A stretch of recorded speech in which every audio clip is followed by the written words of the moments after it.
Hello my dear friends, कैसे हैं आप लोग। उम्मीद करती हूँ आप सब अच्छे होंगे। The double edged ego from the book think like a monk, written by Jay Shetty, part 2, chapter 8, the double edged ego. The false selves that bleeds us up just as easily tears us down. When our weaknesses are exposed, the ego that once told us we are brilliant and successful has no defense.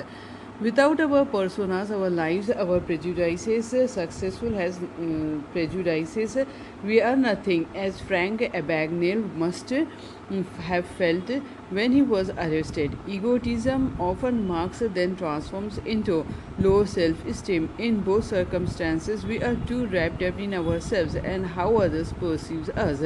You can only keep up the myth of our own importance for so long.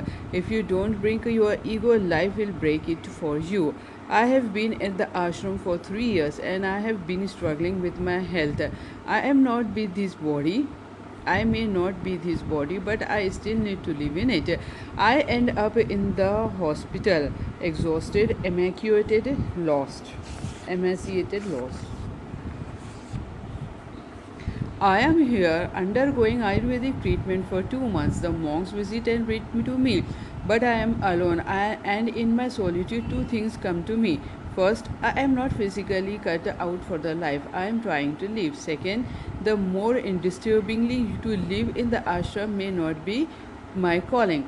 My drive to spread wisdom doesn't fit perfectly into the monk framework. I am compelled to share ideas and philosophy in ways that are more modern. This may be my dharma, but it is not the goal of being a monk.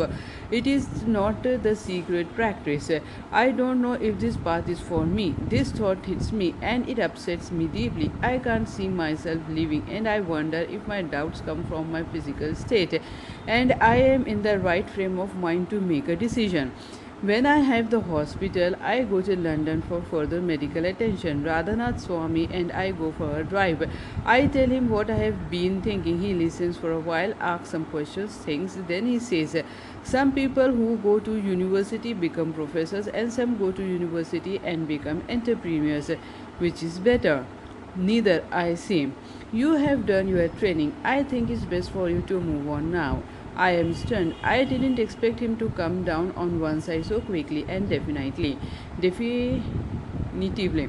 Definitively. I can tell he doesn't see me as a failure, but I can't help projecting onto that onto myself. I have failed and he is breaking up with me, like he is saying it's not you, it's me, it's not working out. Not only I am reeling with the idea of giving up my leaders, my plans, my dream, but this is a huge blow of my ego. I have invested so much of myself in this place, this world, and all my future plans are based on that decision. But I know it's not the right path, and my teachers know it's not the right path. I won't achieve that I set out to do. Furthermore, I had taken to an enormous step of declaring this path to my family, my friends, and everyone I knew. My ego was wrapped in what they would think of me if I failed. Joining the ashram was the hardest decision I had ever made, leaving it harder. I moved to my parents with nothing purposeless, broken, consumed by my failure with $25,000 of debt from college. It's kind of exciting to buy some chocolate, but it is the only a circumstantial fix to my existential crisis. I did gone away thinking I was going to change the world. Back in London, nobody knows what I have done to understand its value. My parents aren't sure how to engage with me or what to tell their friends. My extended family is asking my parents if I have come to my senses. My college friends are wondering if I am going to get a real job. They are kind of like, you failed at being a monk, you failed at thinking about nothing. My biggest dream has been destroyed and I feel the blow to my ego deeply. It is the one of the toughest, most humiliating, crushing experiences of my life, and one of the most important. Though the monks couldn't have been more supportive of me and my decision, leaving the ashram upended everything that made me confident in who I was and what I was doing. When my world was rocked, my self-esteem plummeted. Low self-esteem is the flip side of an inflated ego. If we are not everything, we are nothing. If I was not this man of high intentions and deep spirituality, then I was a failure. If I am not great, I am terrible. The two extremes are equal problematic. Sometimes it takes the deflated ego to show you what the inflated ego thought of itself. I was humbled. Humility, the elixir of the ego. The ego is two-faced. One moment it tells you as other we are great at everything, and the next moment it tells us as we are worst. Either way, we are blind to the reality of who we are. The true humility is seeing what lies between the extremes. I am great at some things and not so good at others. I am well intentioned but imperfect. Instead of the ego's all or nothing, humility allows us to understand our weaknesses and want to improve. In the 10th canto of the Srimad Bhagavatam, Lord Brahma, the god of creation, prays to Krishna, the supreme god. The supreme god. He is apologizing to Krishna because in the course of building the world, Brahma has been pretty impressed with himself. Then he encounters Krishna and he confesses that he is like a firefly. At night, when a firefly glows, it thinks, how bright I am, how amazing, I am lighting up the whole sky. But in the light of day, no matter how brightly the firefly glows, its light is weak, if not invisible, and it realizes its insignificance. Brahma realizes that he thought he was lighting the world, but when Krishna brings the sun out, he realizes that he is no more than a firefly. In the darkness of the ego, we think we are special and powerful and significant, but when we look at ourselves in context of the great universe, we see that we only play a small part. To find true humility like the firefly, we must look at ourselves when the sun is out and when we can see clearly. Practice humility. At the ashram, the most straightforward path to humility was through simple work, menial tasks that didn't place any participant at the center of attention. We washed huge pots with horses, pulled weeds in the vegetable garden, and washed down the square toilets. The worst. The point wasn't just to complete the work that needed to be done, it was to keep us from getting big headed. I have talked about how impatient I was with some of this work, why I was wasting my expertise picking up trash. The monk said that I was missing the point. Some tasks build competence and some build character. The brainless activity annoyed me, but eventually I learned that doing an activity that was mentally unchallenging freed space for reflection and introspection. It was worthwhile after all. Performing mundane tasks at an ashram isn't exactly replicable in the modern world, but anyone can try this simple mental exercise. We used to become more aware of our ego on a daily basis. We were taught that there are two things we should try to remember and two things we should try to forget. The two things to remember are the bad we have done to others and the good things that have done for us. By focusing on the bad we have done to others, our egos are forced to remember our imperfections and regrets. This keeps us grounded. When we remember the good others have done for us, we feel humbled by our need for others and our gratitude for the gifts we have received. The two things that we were told to forget are the good we have done for others and the bad others have done to us. If we fixate on and are impressed by our own goods, our egos grow, so we put those deeds aside, and if others treat us badly, we have to let that too go. This doesn't mean we have to be best friends with someone hurtful, but harboring anger and grudges, keeping us focused on ourselves instead of taking a broader perspective. I heard another way of thinking about this from Radhanand Swami when he was giving a talk at the London Temple about the qualities we need for self realization. He told us to be like salt and pointed out that we only notice salt when there is too much of it in our food or not enough. Nobody ever says, "Wow, this meal has the perfect amount of salt." When salt is used in the best way possible, it gets unrecognized. Salt is so humble that when something goes wrong, it takes the blame, and when everything goes right, it doesn't take credit. In 1993, Mary Johnson's son, Laranium Bright, was just 20 years old when, after an argument at a party, he was shot in the head by 16-year-old Oshia Israel, who served more than 15 years in prison for the killing. Johnson probably had the most valid reason for any of us can imagine of for hating someone, and I hate Israel she did. Eventually, it struck her that she wasn't the only one hurting. Israel's family had lost a son too. Johnson decided to start a support group called From Death to Life for other mothers whose children had been killed, and she wanted to include mothers whose children had been taken alive. Johnson didn't think she could deal with the mothers of murderers unless she truly forgave Israel. So she reached out and asked to speak to him. When they met, he asked if he could hug her. She says, As I got up, I felt something rising from the soles of my feet and leaving me. After the initial meeting, the pair began to meet regularly and when Israel was released from prison, Johnson spoke to her landlord and asked if Israel could move into her building. Unforgiveness is like cancer; it will eat you from the inside out, says Johnson. She wears a necklace with a double-sided locket. No one side is a picture of her with her son, and on the others is a picture of Israel. On one side is a picture of her son of her with her son, and on the other is a picture of Israel, who says he is still trying to forgive himself. The pair, who now live next door to each other, visits prisons and churches to talk about the story and the power of forgiveness. Remembering your mistakes and forgetting your achievements restrains the ego and increases gratitude, a simple, effective recipe for humility. Keep an eye on your ego. With increased awareness, we begin to notice specific moments or circumstances when our egos flare. Once a group from the ashram backpacked across Scandinavia, hosting pop-up meditations in city centers. Most people were encountered were very warm, interested in health and open to meditation. But at one of our stops in Denmark, I went up to a gentleman and asked, "Have you heard of meditation? We had loved to teach you."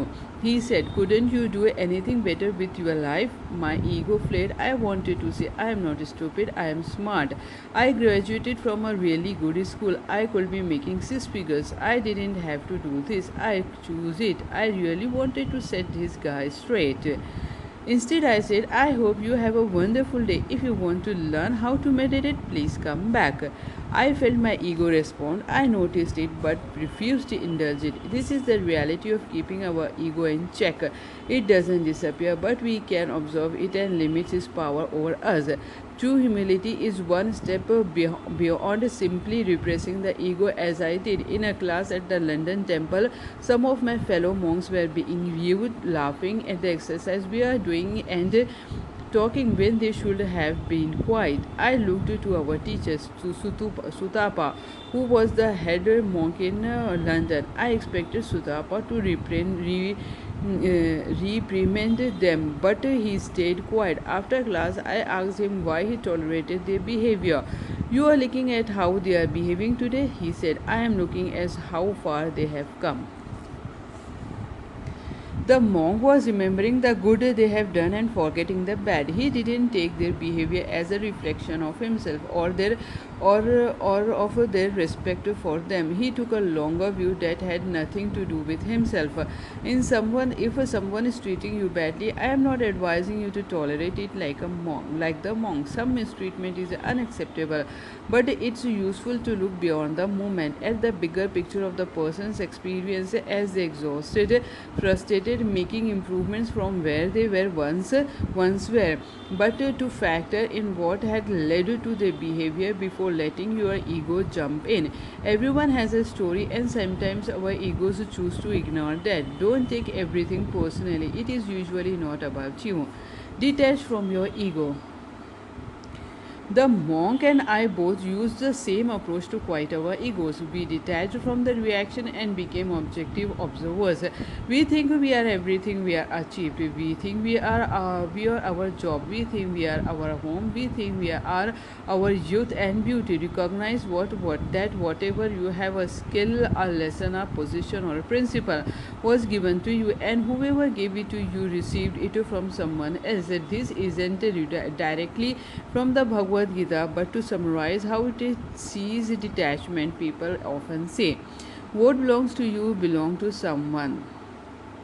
What belongs to you today belonged to someone yesterday and will be someone else tomorrow. No matter what you believe in spirituality, when you recognize this, then you see that you are a vessel, an instrument, a caretaker, a channel for the greatest powers in the world. You can thank your teacher and use the gift for a higher purpose. Detachment is liberating. When we aren't defined by our accomplishments, it takes the pressure off. We don't have to be the best. I don't have to be Denmark's most impressive visiting monk. My teacher doesn't have to see his students sit in stunned wonder at every moment. Detaching inspires gratitude. When we let go of ownership, we realize that all we have done has been with the help of others. Parents, teachers, coaches, bosses, books, even the knowledge and skills of someone who is self made have their origins in the work of others. When we feel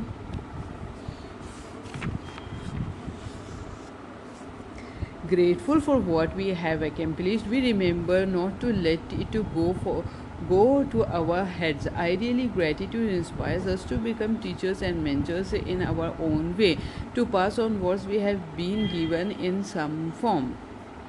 ये मैं try this जो है shorts में डालूँगी दोस्तों, आप वहाँ से ज़रूर देखिए.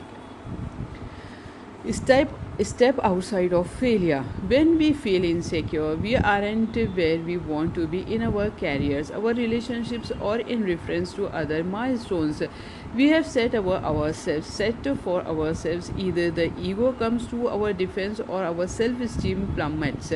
Either way, it's all about us. In Care of the Soul, psychotherapist and former monk Thomas Murray writes, being literally undone by failure is akin to negative narcissism. By appreciating failure with imagination, we reconnect it to success. Without the connection, walk falls into grand narcissistic fantasies of success and dismal feelings of failure.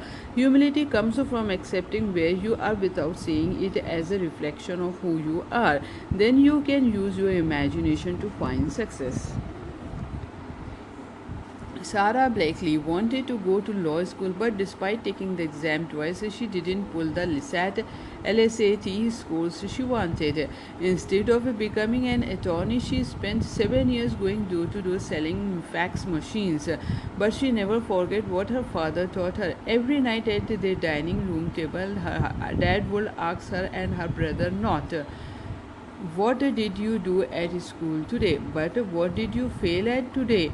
Failing means they are trying, and that was more important than the immediate result. When Sarah got an idea to start her own company, she knew the only failure would be if she didn't try. So she took $5,000 of her own money and started the business.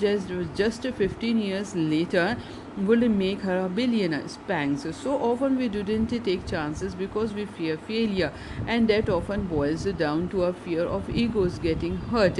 If we can get past the idea that will break if everything doesn't go our way immediately, our capabilities expand exponentially. My own version of Blakely's revelation came in London a week or so after I didn't leave the ashram. I had believed that my dharma was to serve as a monk, spreading wisdom and aid. Now, back at my childhood home, I don't want to settle for a lower purpose. What can I do? Our family is not well off. I can't just relax and wait for answers to come to me. I am scared, nervous, anxious, all the things that I have been trained not to be rushed back at me. One night, washing the dishes after dinner, I took up the window above the sink. The garden is out there, but in the darkness, all I can see is my own reflection. I wonder what would be I be doing if I were in the ashram right now. It's 7 p.m. I would probably be reading, studying, or on my way to give a talk. I spend a moment visualizing myself walking down a path in the ashram on my way to the library for an evening class. Then I think it's the same time of day here as it is there. I have a choice right now. If I use this time wisely, I can make things meaningful and purposeful, just as I would in the ashram, or I can waste it in self pity and regret. It is then that I let go of my deflated ego to realize that as a monk I have been taught how to deal with anxiety, pain, and pressure. I am no longer in a place where it is naturally easy to achieve those goals, but I can pull all I have learned to the test here in a louder, more complicated world. The ashram was like a school. This is the exam. I have to earn money and I won't have the same quantity of time to devote to my practice, but the quality is up to me. I can't study scripture for 2 hours, but I can read a verse every day and put it into practice.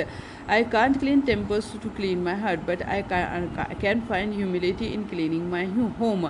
If I see my life as meaningless, it will be. If I find ways to live my dharma, I will be fulfilled.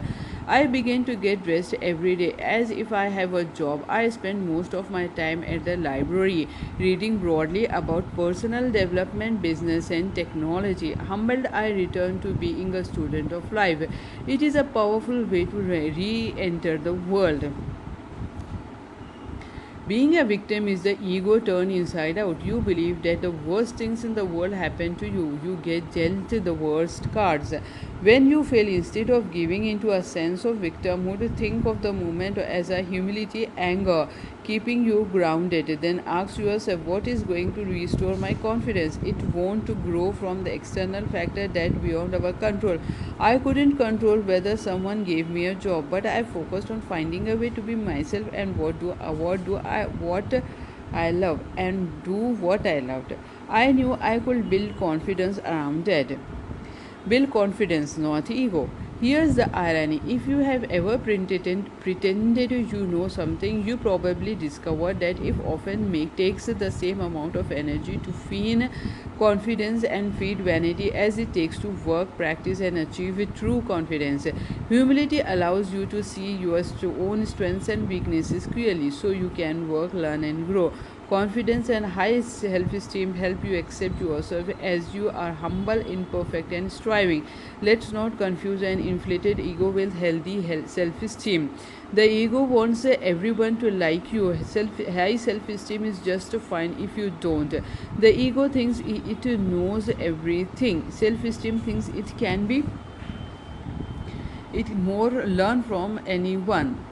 The ego wants to prove itself, self-esteem wants to express itself.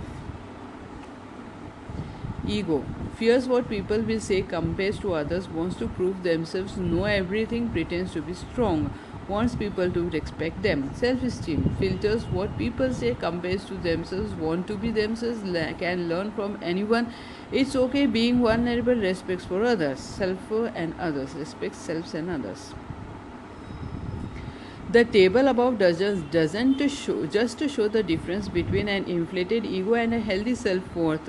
It can be used as a guide to grow your confidence. If you look closely, you will see that all of the self-awareness that we have been developing serves to build the interwoven qualities of humility and self-worth. Instead of worrying what people will say, we filter what people will say. Instead of comparing ourselves to others, we cleanse our minds and look to improve ourselves. Instead of wanting to prove ourselves, we want to be ourselves, meaning we aren't distracted by external wants. We live with intention in our dharma. Small wins. Accumulating small wins builds confidence. Olympic swimming gold medalist Jessica Hardy says, my long-term goals are what I would consider to be my dreams, and my short-term goals are obtainable on a daily or monthly basis. I like to make my short-term goals something that makes me feel better and sets me up a better prepared for the long-term goals. ये try this मैं दोस्तों उसमें डालूंगी short में, आप वहाँ से देख लीजिए. Solicit feedback. Confidence means deciding who you want to be without the reflection of what other people think. But it also means being inspired and led by others to become your best self. Spend time with healed, wise, service-driven people, and you will be feel humbled and motivated toward healing, wisdom, and service. When you ask for feedback, choose your advisors wisely. We commonly make one or two mistakes when we seek feedback. We either ask everyone for advice about one problem, or we ask one person for advice about all of our problems. If you ask too broadly, you will get 57 different options and we will be overwhelmed, confused, and lost. On the other hand, if you drop all your dilemmas on one person, then they will be overwhelmed, unequipped, and at some point tired of carrying your baggage. Instead, cultivate small groups of counsel around specific areas. Make sure you choose the right people for the right challenges. We will go deeper into finding people who provide competence, character, care, and consistency in chapter 10. But for now, in order to recognize productivity feedback, consider the source. In this person, is this person an authority? Do you have the experience and wisdom to give you a helpful advice? If you choose your advisors wisely, you will get the right help when you need it without wearing out. You are welcome. The monk approach is to look to your guru, your guide, sadhu, other teachers, and saintly people. In Shastra not, it is Shastra, scripture. We look for alignment among these three sources. In the modern world, many of us don't have guides, and if we do, we probably don't put them in a different category than teachers, nor are all of us followers of religious writings. But what the monks are going to hear is advice from trusted sources who all want the best for you, but who offer different perspectives. Choose from those who care most about your emotional health, often friends and family serving as gurus. Those who encourage your intellectual growth and experience, these could be mentors or teachers serving as sadhus, and those who share your values and intentions, religious guides and or scientific facts serving as shastra. Always be alert to feedback that doesn't come from the usual suspects. Some of the most useful feedback is unsolicited, even an intentional temper the ego by paying close attention to how people react to you non-verbally. Do their expressions show intrigue or boredom? Are they irritated, agitated, tired? Here again, it's worth looking for alignment. Do many different people drift over when you are talking about a subject? It might be time to pull back on that one. When people offer their reflections, we must pick and choose what we follow carefully and wisely. The ego wants to believe it knows best, so it is quick to write off feedback as criticism. On the flip side, sometimes the deflated ego sees criticism where it doesn't exist. If the response to your job application is a form letter saying, "Sorry, we have lots of applications. This is not useful feedback. It says nothing about me." The way around this obstacle is to filter the feedback. Reflect instead of judging. Be curious. Don't pretend you understand. Ask clarifying questions. Ask questions that help you define practical steps toward improvement.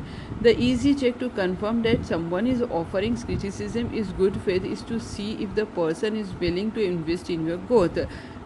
Are they just stating a problem or weakness, or do they want to help you make a change? If not by taking action themselves, then at least by suggesting ways to move forward.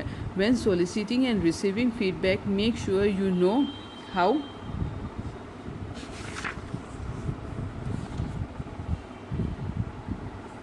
you want to grow. Feedback often doesn't tell you which direction to follow, it just propels you on your way. You need to make your own decisions and then take actions. These three steps, soliciting, evaluating, and responding to feedback, will increase your confidence and self awareness. ये मैं try this shorts में डालूंगी, आप वहाँ से ज़रूर देखिएगा. Don't buy into your own hype. If you are so lucky to be successful, hear the same words as those victorious Roman generals heard. Remember, you are a but a man. Remember, you will die. Feel free to tweak the gender. Instead of letting your achievements to go on your head detached from them, feel gratitude for your teachers and what you have been given. Remind yourself who you are and why you are doing the work that brings you success. Remember the bad and forget the good to keep your own greatness in perspective. In high school, I was suspended from school 3 times for all sorts of stupidity. I am ashamed of my past, but it grounds me. I can look back and I think no matter what anyone says about me today or how I think I have grown. I have anchors that humble me. They remind me of who I was and what I might have become. If I hadn't met people who inspired me to change like everyone, I got where I am through a mix of choices, opportunities, and work. You are not your success or your failure.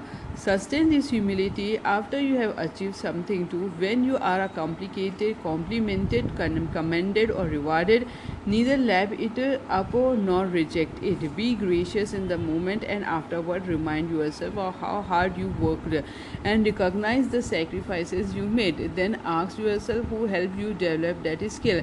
Think of your parents, your teachers, your mentors. Someone had to invest their time, money, and energy to make who you are today. Remember and give thanks to the people who gave you the skills. You are getting recognition for sharing the success with them keeps you humble. Real greatness. You shouldn't feel small compared to others, but you should feel small compared to your goals. My own approach is to remaining humble in the face of success is to keep moving the goalpost.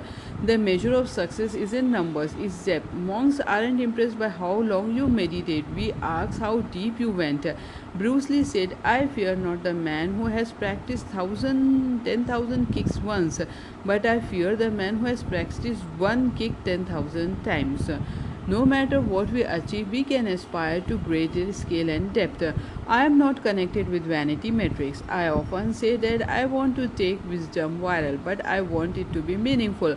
How can I reach a lot of people but without losing an intimate connection? Until the whole world is healed and happy, I haven't finished. Aiming higher and higher beyond ourselves to our community, our country, our planet, and realizing the ultimate goal is unattainable in what keeps us humble. Indeed, our goal of humanity is ultimately unattainable. The moment you feel like you have arrived, you are starting the journey. Again, this paradox is true for many things. If you feel safe, that's when you are most vulnerable. If you feel infallible, that's when you are at your weakest. Andre Gide said, believe those who search for the truth, doubt those who have found it. Too often, when you do good, you feel good. You live well and you start to say, I got this, and that's when you fall. If I sat here and said I had no ego, that would be complete lie. Overcoming your ego is a practice, not an accomplishment. Real greatness is when you use your own achievements to teach others and they learn how to teach others, and the greatness that you have accomplished expands exponentially. Rather than seeing achievement as a status, think of the role you play in other people's life as the most valuable currency. When you expand your vision, you realize that even people who have it all derive their greatness satisfaction from service. No matter how much you help others, feel no pride because there is so much more to be done. Kailash Satyarthi is a children's right activist who is dedicated to saving kids from exploitation. His NGOs have rescued 10 of thousands of children. But when asked what his first reaction was to winning the 2014 Nobel Peace Prize, he responded, the first reaction, well, I wondered if I had done enough to be getting this award. Satyarthi is humbled by the knowledge of how much more is to do. The most powerful, admirable, captivating quality in any human is seen when they have achieved great things. but still embrace humility and their own insignificance. We have been digging deep into who you are, how you can lead a meaningful life, and what you want to change. This is lot of growth, and it won't happen overnight. To aid your efforts, I suggest that you incorporate visualization into your meditation practice. Visualization is the perfect way to heal the past and prepare for the future. Next chapter है, chapter नहीं it's extra, meditation visualise, ये हम cover करेंगे next video में. Bye for now दोस्तों. Thank you very much for watching my videos, for subscribing and for comments. Thank you very much. Bye for now.